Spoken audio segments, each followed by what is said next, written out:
Hello, friendly viewers. This is Steve K2GOG, and today I thought it would be good to go over some interesting things related to amateur radio that could make your Eclipse experience just a little bit more fun.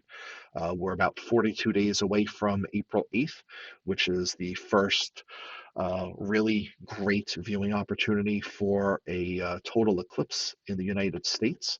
And I thought I'd use Google Earth here to add some visualizations.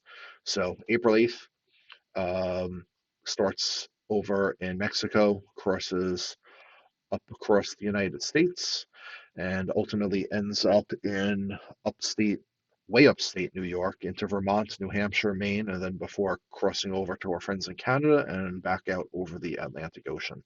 So, just to kind of give you an idea as to where that path is going to happen, let's go to this tool. Let's start in Canada. Here we go. So, just to kind of give you an idea in terms of timing, uh, the black circle is where the totality is, so that's where it's 100% covered, sun and moon. So here we are over the Great Lakes.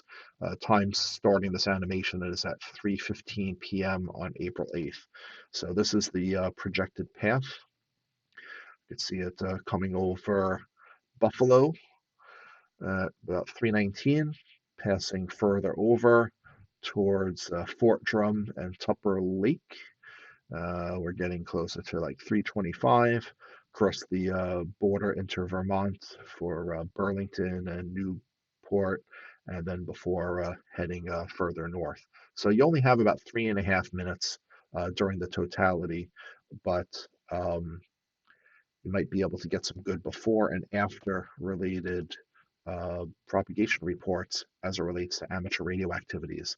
So that's where I thought I'd kind of take this quick video. So maybe the first one to kind of cover is, let's say if there is some satellite related communication potential.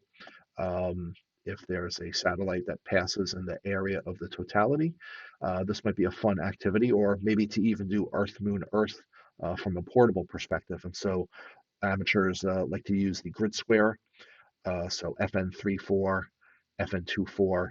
These are called the Maidenhead grid system, and this allows us to share our approximate location with pretty good granularity. And we could zoom in here and get into even smaller, such as FN34HH.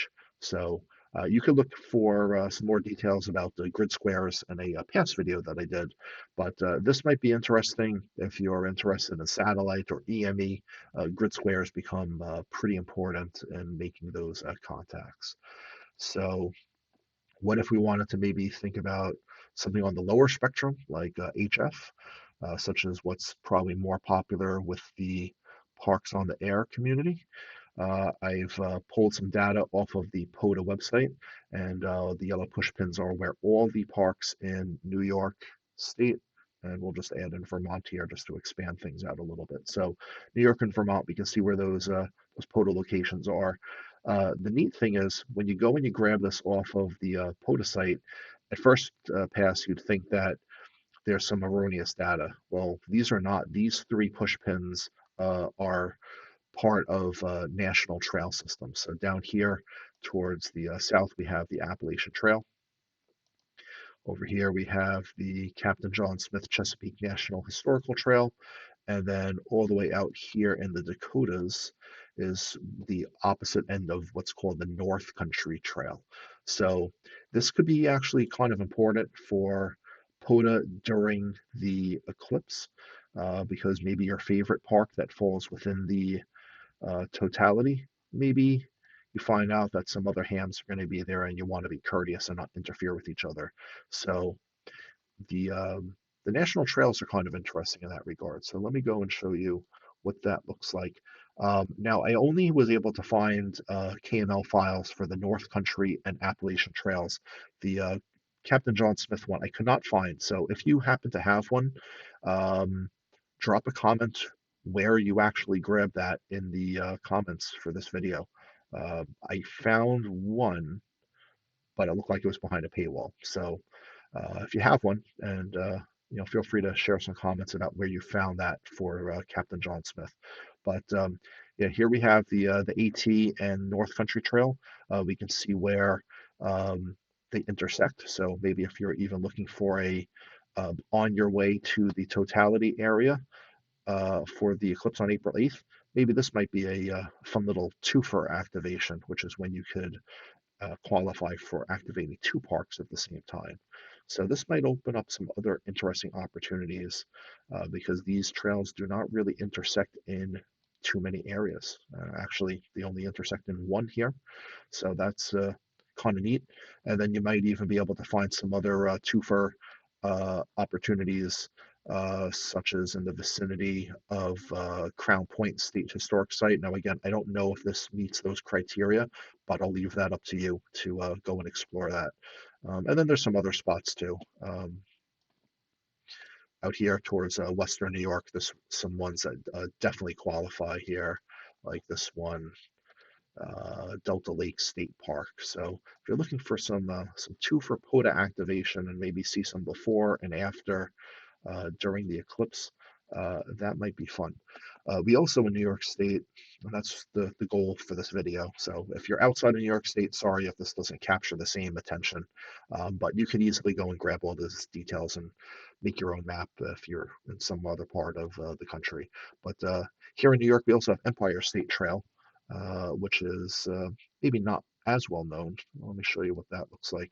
So this starts all the way down at the tip of Manhattan.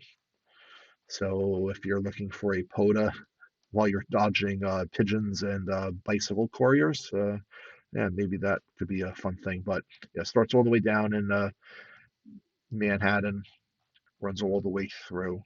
And so you can go and find a POTA spot anywhere on any of these national trails, or in this case, the state trail, Empire State Trail. But here we have a spot in Pauling, New York, where the Appalachian Trail and the Empire crosses over. So hopefully this is opening up some opportunities for you to find some other POTA activity spots.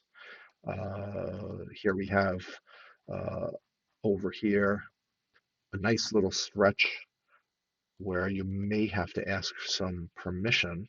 So here we have where the Empire and the North Country Trail intersect. I would highly encourage you to ask for permission if you're going to be on some private land like this gravel quarry or something up here. So you could look for all these details, on your own. But hopefully this opens up some other opportunities for you as it relates to finding some nice and quiet spots during April 8th eclipse totality.